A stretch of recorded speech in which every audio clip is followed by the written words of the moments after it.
Bienvenidos al 11º Cara a Cara del blog de Bankinter, en el que contamos nuevamente con dos de los economistas preferidos de nuestra audiencia. Juan Ramón Rayo, bienvenido y muchas gracias por estar aquí. ¿Cómo estamos? Muy bien. Y José María Gaideliana, bienvenido también otra vez. Encantado, gracias, hombre. Pues juntos vamos a repasar nuevamente cómo está la situación de la economía española y qué consejos nos van a dar para las familias y para las empresas para afrontar este momento. Pues empezamos sin más preámbulos. Juan Ramón, comenzamos contigo. La economía está creciendo actualmente, dice el Banco de España que este año vamos a crecer al 3%. Es un sitio donde ya hemos estado, unos momentos que ya hemos vivido, pero yo creo que son diferentes. ¿Qué similitudes ves respecto a periodos anteriores de este crecimiento? ¿Qué diferencias? ¿Qué tenemos que tener en cuenta en esta ocasión?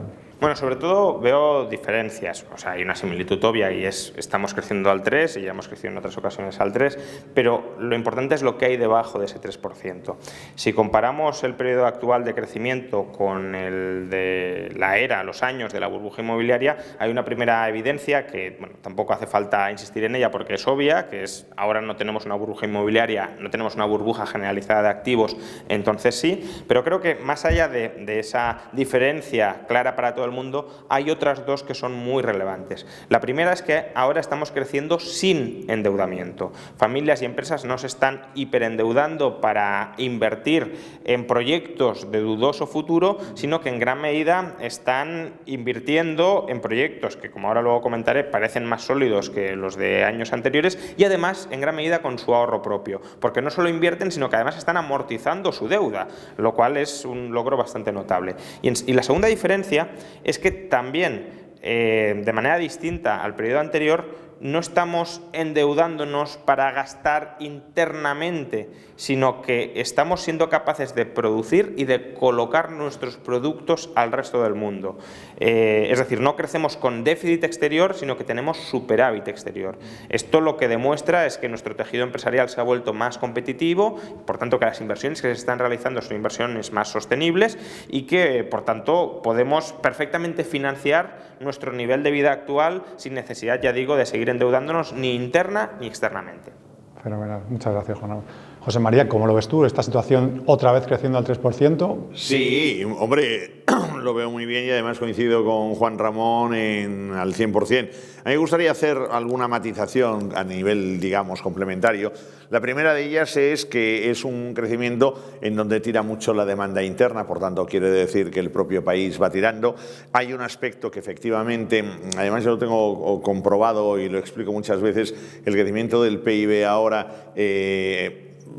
Mejor dicho, el crecimiento hasta el año 2008 de nuestro PIB iba aumentando, pero la deuda de empresas y familias iba aumentando. Y en cambio ahora cuando tú lo comparas, ves como el crecimiento del PIB ahora que bajamos y nos estamos recuperando, estamos casi a la altura del año 2016, pero que en cambio se produce dentro de un proceso de desapalancamiento o de desendeudamiento. Es decir, que en concreto en los últimos años, desde 2010, 2011 hasta ahora, tanto empresas como familias han rebajado la deuda en más de 500.000 millones de euros.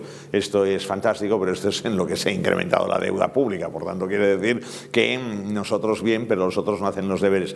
Hay un tema muy importante. Yo creo que también estamos ante lo que sería un acelerón en las exportaciones. Es decir, las empresas españolas han visto que el mercado interno era un mercado que ha vivido sus momentos críticos y lo que han hecho ha sido apostar por el exterior, salir al exterior. No únicamente, por ejemplo, estamos en Galicia, pues aquí en Galicia el sector del automóvil, manufactura de consumo, sino también, pues, por ejemplo, el sector agroalimentario, también un sector importante aquí y prácticamente en toda España. Entonces yo creo que esto nos va a dar más fuelle a la economía española porque no solo dependemos de lo que sería el turismo, que es un gran invento, es decir, el turismo, que es un gran invento, nos va muy bien porque además anima los servicios, el comercio, pero también, digamos, es de muy bajo valor añadido, ¿no?, en general. Entonces, bueno, esto va bien, pero tenemos un turismo prestado que algún día se nos irá porque no son fieles y entonces yo creo que tenemos aquí un poco los cimientos para lo que sería, digamos, dar un salto cualitativo en cuanto al crecimiento económico. No obstante, el problema que tenemos es que estamos ante un crecimiento, desde mi punto de vista, poco inclusivo. Es decir, ¿qué quiere decir poco inclusivo? Quiere decir que seguimos siendo la segunda potencia de Europa que tiene mayor paro. Por tanto, en definitiva, no es que estamos creando aquí tantos puestos de trabajo y tal. No se trata de crear puestos de trabajo, se trata en primer lugar de ver el puesto de trabajo a tiempo completo que estamos hoy todavía por debajo del año 2011, en las horas trabajadas que estamos por por debajo, y luego el empleo precario, ¿no? Por tanto, quiere decir que lo que necesitaríamos sería crecer, pero crecer con calidad para que hubiera un crecimiento inclusivo y que más gente pudiera trabajar, ¿no? Y además con unas retribuciones, digamos, más aceptables. Pero bueno, al 3%, 3%. Luego la otra cuestión, y ya con esto concluyo, es que, hombre, también les iría muy bien a nuestros gobernantes que lo supieran esto, porque así de esta forma se podría aprovechar la coyuntura para rebajar un poco la deuda y para, sobre todo, frenar el déficit. Pero claro, si cuando creces no lo haces, pues cuando no creces, entonces es peor. Perfecto. Vamos justo con esos consejos que comentabas. José María, ¿qué recomendarías ahora mismo a familias y a empresas en este momento en el que la cosa parece que va a una velocidad adecuada? Siempre se dice que los cambios hay que hacerlos cuando las cosas van bien. ¿Qué recomendaciones darías tú ahora mismo a familias y a empresas? Hombre, yo en cuanto a la familia, digamos, mantenerse bien con las cotas de prudencia, no animarse, no dejarse, porque aquí cuando hemos vivido crisis, luego al cabo de un año o de 2 años ya no nos acordamos de lo que hemos pasado. Por tanto, yo imagino que habrá una reanimación del sector inmobiliario. Hay un sector inmobiliario que es el de negocios, el residencial, perdón, el no residencial, que irá hacia adelante, y el otro que hay que ver el residencial cómo va. Por tanto, yo diría que hay que huir de lo que serían especulaciones, las burbujas que Juan Ramón antes comentaba, y por tanto saber invertir en este sentido. Y luego también les diría a las familias que se preparen para el futuro, porque el futuro con las pensiones que nos esperan va a ser realmente muy difícil. Entonces cada cual que haga un plan de pensiones, imagino Banco Inter tiene soluciones ahí, pero en cualquier caso cada cual que lo haga. Y las empresas, yo creo que las empresas han aprendido mucho de esta crisis. Las empresas lo que están haciendo ahora es tomar posiciones, pero bien, con mucha conciencia, no arriesgar demasiado, no invertir demasiado, y van paso a paso. Las empresas incluso ahora, y yo creo que lo sabéis, las entidades financieras incluso no están aceptando así como así la facilidad de deudas, sino que quieren estar capitalizadas, quieren ir. Entonces yo creo que esto es bueno, porque en definitiva nuestro tejido empresarial en este caso está digamos, en un proceso de mejoría financiera muy importante. De ahí que las entidades financieras les quieran dar ahora otra vez préstamo, y que de hecho el año pasado solo se rechazara el 4%, en lo que llevamos de año el 4% del préstamo solicitado. Pero también yo diría que lo que nos falta es tejido empresarial, es decir, necesitamos un poco de tejido empresarial más potente, porque hay mucha microempresa, pero si no se riega el hábitat para que haya facilidad, entonces no tendremos esa empresita un poquito más grande, que es la que innova, la que investiga, la que puede dar pasos hacia adelante. Perfecto, muchas gracias, José María. Nada, hombre, gracias. Juan Ramón, vamos contigo. ¿Qué recomendaciones darías tú en este momento a las familias y empresas? ¿Qué deberían hacer? Bueno, muy coincidente. A ver, la prosperidad de un país depende del ahorro y de la inversión. Por tanto, tanto para familias como para empresas, les recomendaría, por motivos distintos, pero lo mismo, ahorrar, ahorrar y ahorrar. Ahorrar para las familias es fundamental porque se tienen que preparar para el futuro, dado que las pensiones públicas no van a cubrir muchas de las necesidades que hoy se esperan que vayan a cubrir.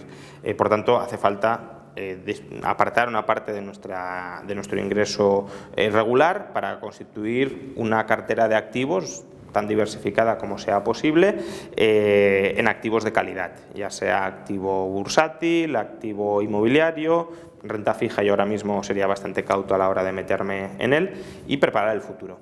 Y en el caso de las empresas también, ahorrar para capitalizarse y para invertir, para estar permanentemente pues 2 pasos por delante de la competencia interna y de la competencia global. Y eso lo consigues fundamentalmente pues reinventando el plan de negocio y mejorando la estructura empresarial interna. Y para eso, de nuevo, o inviertes con tus ahorros o pides prestado. Y no hay que huir de la deuda si es para hacer buenas inversiones, pero desde luego hay que evitar la borrachera de deuda, y si es posible financiarlo internamente, pues tanto mejor. Con el propósito al final de que las empresas crezcan, porque tenemos un tejido empresarial con un tamaño demasiado pequeño, no por culpa en muchos casos de las empresas, sino por el de las regulaciones, pero han de ser capaces si fuera posible, las empresas de sobreponerse a esas trabas, a esos costes regulatorios y a través de la inversión y del crecimiento de su cuota de mercado, pues expandir su tamaño, porque efectivamente empresas de mayor tamaño son las que necesita España para crear más empleo de calidad y para estar siempre, como desearíamos, a la cabeza de la innovación permanente. Perfecto. Juan Ramón, tu turno de preguntarle a José María qué te gustaría saber de él, qué querías preguntarle. Bueno, yo le preguntaría si estuviese en una habitación con Mariano Rajoy 5 minutos, ¿qué le diría? Hombre, yo le diría, mira, presidente, lo primero que hay que hacer realmente es cambiar por completo el chip, lo que tenemos que hacer es apostar por una industria, hay que dar facilidades, lo que tenemos que hacer es bajar los impuestos, tenemos que eliminar todas las leyes que se puedan eliminar, tenemos que conseguir el mercado único, hemos de bajar la seguridad social para los mayores de 45-55 años a que no coticen durante un par de años o 3 años o lo que sea para que puedan trabajar, necesitamos rebajar el gasto público en unos 48.000 millones de euros a través de que no se adjudiquen los contratos siempre a las mismas empresas, sino a otras empresas, a todo el mundo, con lo cual ya no tendríamos el déficit. Le pediría que eliminara número de parlamentarios, porque en el momento en el que se discute algo importante ya no hay ningún parlamentario allí, se quede el ministro de Hacienda él solito. Le pediría que se arreglara el tema de las comunidades autónomas, sobre todo por el tema catalán, con la financiación, que cada comunidad tenga sus ingresos y viva de esto, y el Estado viva, como los ayuntamientos viven, y le pediría sacar el máximo provecho de las obras públicas que hemos hecho, de todo lo que fue aquella obra faraónica. Por tanto, esto es lo que yo le pediría. Muy bien, buena lista. José María, tu turno. ¿Qué quieres saber de Rayo? Hombre, yo ahora ya para estar en el mismo juego, lo que pasa es que me sabe mal porque en este caso Juan Ramón me ha elevado de categoría con el presidente, pero yo le diría un día con Luis de Guindos y con Cristóbal Montoro.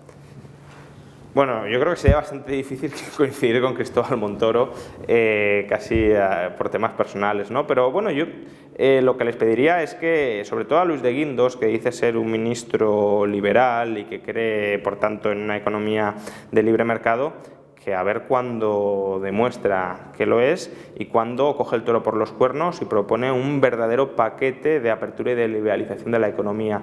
Y sobre todo, cuándo es capaz, tanto Luis de Guindos como el Partido Popular, que muchas veces también dice que tiene algún deje liberal, de mirar más al futuro y de plantear a largo plazo, porque estas cosas evidentemente se hacen a largo plazo, no es de la noche a la mañana, un verdadero cambio estructural en el modelo de Estado que tenemos, un modelo de Estado excesivamente paternalista que dirige la vida de los ciudadanos. ¿Cuándo vamos a hacer una transición hacia una sociedad más liberal donde el Estado vaya perdiendo peso y los individuos, las familias, las personas lo vayan ganando libertad, vayan ganando responsabilidad y por la vía de ganar libertad y responsabilidad vayan ganando en prosperidad? Les plantearía todo esto. Lo más probable es que no obtuviera respuesta porque están en el juego político y el juego político consiste en ver a quién engaña mejor a quién.